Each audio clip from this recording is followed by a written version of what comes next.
మొత్తానికి కాంగ్రెస్ వాళ్ళు అయితే స్పందించారు పవన్ కళ్యాణ్ మాట్లాడిన మాటల మీద. అసలు ఆయన మాట్లాడి వారం 10 రోజులైంది, కానీ మాట్లాడితే ఏమన్నా అవుతుందేమో, ఎవరన్నా ఏమన్నా అనుకున్నారో ఏందో తెలియదు. కానీ మరి అసలు ఆయన మాట్లాడిన మాటల మీద మాట్లాడడానికి వారం 10 రోజులు ఎందుకు పట్టిందో నాకైతే అర్థం కాలి. ఇక ఇవాళ ఒకరికొకరు మాట్లాడుతున్నారు. మరి ఎవరన్నా ఆదేశించిర్రో వాళ్ళకే మాట్లాడాలనిపించిందో కానీ ఇక ఒకరికొకరు మాట్లాడుతున్నారు. ఎవరన్నా ఆదేశించిర్రేమో అనేది అయితే క్లారిటీగా అర్థమవుతుంది. ఎందుకంటే వరుసగా మాట్లాడుతున్నారు కదా. ఇవాళ ఆయన ఎప్పుడు మాట్లాడిండు? వారం 10 రోజుల కిందట మాట్లాడిండు. నిజంగా తెలంగాణ రాష్ట్రం మీద, ఇక్కడ ప్రాంత ప్రజల మీద మాట్లాడితే ఇమీడియట్గా స్పందించాల్సింది ఉండే. కాంగ్రెస్ పార్టీ తెలంగాణలో అధికారంలో ఉంది. తెలంగాణ ప్రజలు ఓట్లేస్తే వాళ్ళు అధికారంలోకి వచ్చిర్రు.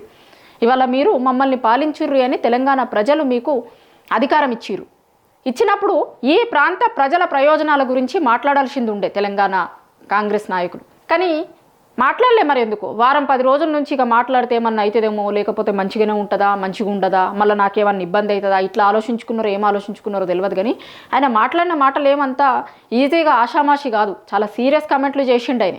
అయినా కూడా వీళ్ళు సపోర్ట్ చేయలే. మరి ఇక ఇవాళ ఏమైందో ఏందో తెలియదు. కానీ ఒకరికొకరు మాట్లాడుతున్నారు. ఫస్ట్ పవన్ కళ్యాణ్ గారు ఏమన్నారో ఒక్కసారి వినిపిస్తా. విడిపోవడానికి కూడా కారణం గోదావరి జిల్లాలో పచ్చదనం, ఆ శాపం తగిలేసినట్టుంది. ఈరోజు గోదావరి జిల్లాలో మొత్తం కొబ్బరి చెట్లతోటి తెలంగాణ నాయకులంతా అంటారు కొబ్బరి చెట్లతో చాలా ఆనందంగా ఉంటుందని, పచ్చదనంతో చాలా బాగుంటుందండి. ఈరోజు కొబ్బరి చెట్లు ముండాలు కూడా లేవు, అంత దిశ. ఇది రాష్ట్రం విడిపోవడానికి కారణం కోనసీమ జిల్లాల పచ్చదనమట. ఆ పచ్చదనంతో రాష్ట్రం విడిపోయిందట. అంటే మాట్లాడితే ఏం మాట్లాడుతున్నాము మనము? కనీసం ఒక డిప్యూటీ సీఎం స్థాయిలో ఉన్న నాయకులు మాట్లాడుతున్నారు అంటే జనం చూస్తారు మన దిక్కు అనేది కూడా లేకుండా అసలు రాష్ట్రం విడిపోవడానికి కారణం ఆ పచ్చదనమాట. మరి రాష్ట్రం విడిపోవడం కోసమని ఈడ జరిగిన పోరాటం ఏం కావాలి, అసలు చేసిన ఎఫర్ట్ అంతా ఏం కావాలి? ఏం మాట్లాడితే ఇది ఎప్పుడు మాట్లాడింది? చాలా రోజుల కిందట, వారం 10 రోజుల కిందట. తెల్లారే బీఆర్ఎస్ పార్టీ మాజీ మంత్రి జగదీష్ రెడ్డి మాట్లాడిండు. ఆ బీఆర్ఎస్ పార్టీ వాళ్ళు మాట్లాడిరు, కానీ తెల్లారే కాంగ్రెస్ పార్టీ వాళ్ళకి మాత్రం వారం రోజులు టైం పట్టింది. వారం రోజుల తర్వాత మెల్లగా ఇక ఏమనుకున్నారో మరి, మాట్లాడకపోతే ఏమన్నా అవుతుంది, ఆ బీఆర్ఎస్ వాళ్ళు మాట్లాడిరు కదా, మేము మాట్లాడకపోతే ఎట్లా, మంచిగా ఉండదు కదా అనుకున్నారో ఏందో. కానీ ఇక లాస్ట్కి ఓ సామెత ఉంటుంది, కానీ అది నేను ఇక వాడదలుచుకోలే. కానీ ఇక లాస్ట్కి మాట్లాడిరు. ఇప్పుడు ఫస్ట్ పవన్ కళ్యాణ్ గారు మాట్లాడినా తెల్లారే జగదీష్ రెడ్డి గారు మాట్లాడిరు.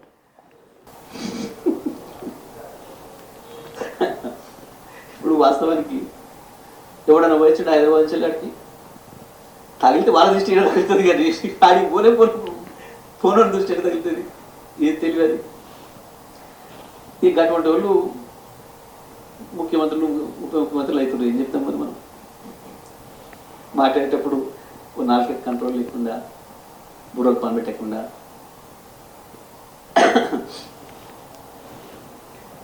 రోజు వస్తే వచ్చిపోయేటోళ్ళు 100,000 మంది అక్కడి నుంచి వాళ్ళు హైదరాబాద్ చూసేది వాళ్ళు. ఏమంటాం మనం? నరదృష్టి పడింది అని అంటాం. చాలా విషయాలలో చూసి వస్తాను, బాగా ఎక్కువ మంది చూసి కూడా. ఇది తెల్లారే పవన్ కళ్యాణ్ మాట్లాడిన తెల్లారే ఇగో ఈ బీఆర్ఎస్ పార్టీ వాళ్ళు మాట్లాడారు, కానీ కాంగ్రెస్ పార్టీ వాళ్ళకి మాత్రం మస్తు టైం పట్టింది. ఇక ఒకరికొకరు ఇవాళ మాట్లాడుతున్నారు, ఇప్పుడు మాట్లాడుతున్నారు. తెలంగాణ వాళ్ళ దిష్టి రాకిచ్చినందుకే నరదిష్టి అంట. తెలంగాణ వాళ్ళంటే మనమంతా నరదిష్టి పెట్టినందుకే అంటే కుమ్మన తిరుమల గోదావరి ఏరియా అంతా కొబ్బరి చెట్లకి మొండం లేకుంది. అంటే మా కళ్ళు ఇంత చెడ్డ కళ్ళు అని చెప్పి ఆయన చెప్పడం జరుగుతుంది. నేను ఒకటే అడుగుతున్నాను, నువ్వేమో డిప్యూటీ సీఎం ఆంధ్ర, వచ్చి ఉండేదేమో రోజు హైదరాబాద్లో, ఇన్ని రోజులు బిజినెస్ చేసుకునేదేమో హైదరాబాద్. నిజంగా మాకు నరదిష్టి కానీ ఒకరు బాగుపడదు అనేది ఉండుంటే మీ ఆంధ్ర వాళ్ళు ఇక్కడ బిజినెస్ చేసుకోగలుగుతారు. ఇరిగేషన్ ప్రాజెక్ట్ చేసుకుంటున్నారు, కన్స్ట్రక్షన్లో మీరే ఉన్నారు. అయినా కానీ ఒక మాట వల్లనే మేము ఏమైనా అంటున్నామా? బిజినెస్ చేసుకోవాలని నేర్చుకున్నాము, ఫ్రెండ్లీగా ఉన్నాము అట్లాంటి. ఇది వాళ్ళ ఎమ్మెల్యే అనిరుద్ రెడ్డి మాట్లాడిండు. ఇక ఇది నిన్న బల్మూరి వెంకట్.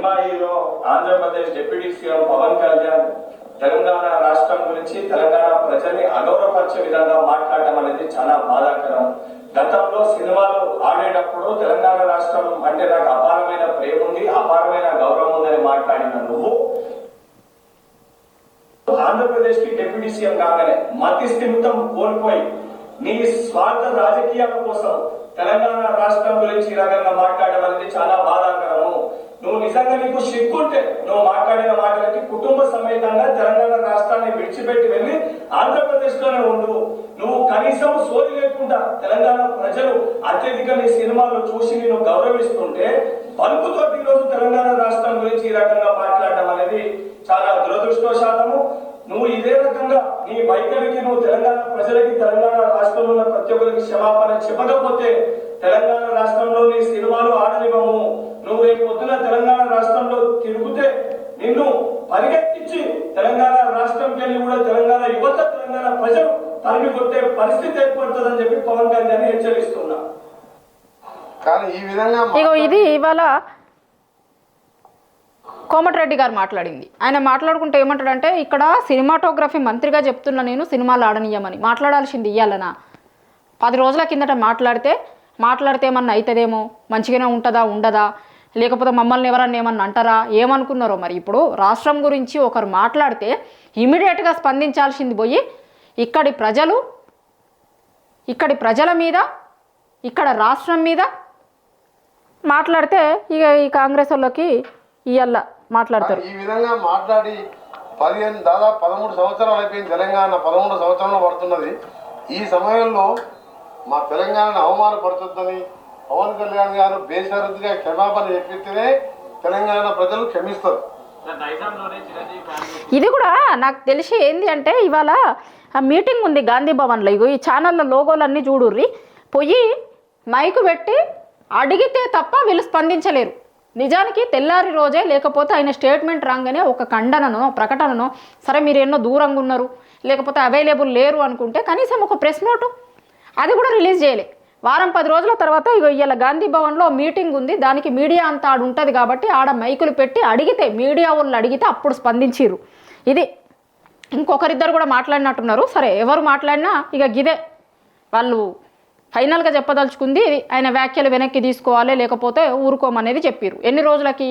తీరిగ్గా ఆయన మాట్లాడినాక 10 రోజులకి. అది మీడియా వాళ్ళు అడిగితే గిట్లా అంటుండు కదా పవన్ కళ్యాణ్ తెలంగాణ మీద అని అంటే ఇక అప్పుడు మాట్లాడిరు. కనీసం ఈ రోజు వరకు అట్లా ఎట్లా మాట్లాడతారు, వెనక్కి తీసుకోవాలి అని కనీసం ఒక ఖండన కూడా ఇచ్చే సోయి లేకుండా పోయింది. మీడియా వాళ్ళు పోయి అడిగితే ఇవాళ ఏదో మొక్కుబడిగా ఒక ప్రకటనలు ఇచ్చిర్రు. ఇక వరుస పెట్టి వస్తున్నాయి. వరుస పెట్టి ఎందుకు వస్తుందంటే ఆడ ఆ మీటింగ్ దగ్గర ఉండి మీడియా వాళ్ళు అందరూ అడిగితే ఇక ఇవాళ మాట్లాడుతున్నారు, ఇవాళ స్పందిస్తున్నారు. ఎప్పుడు స్పందించాల్సింది ఉండే? ఆయన మాట్లాడినా ఇమ్మీడియట్గా స్పందించాల్సింది ఉండే. రాష్ట్రం మీద మాట్లాడితే ఇదా మీరు స్పందించాల్సింది, ఇదా మీరు మాట్లాడాల్సింది. మెల్లగా 10 రోజులు అయిన తర్వాత ఇప్పుడు మాట్లాడేది. ఇక ఇవాళ నువ్వు ఇక్కడ నుంచి వెళ్ళిపో, లేకపోతే నీ సినిమాలు ఆడనియము. ఇగో ఇది ఇప్పటిదాకా మీరు బయటలో చూపించిన కదా నేను మీకు, ఇది మాట్లాడిరు ఇప్పటిదాకా పవన్ కళ్యాణ్ మీద. ఆయన అన్న వ్యాఖ్యలకి కాంగ్రెస్ పార్టీ నాయకులు 10 రోజుల తర్వాత స్పందించిన తీరు ఇది.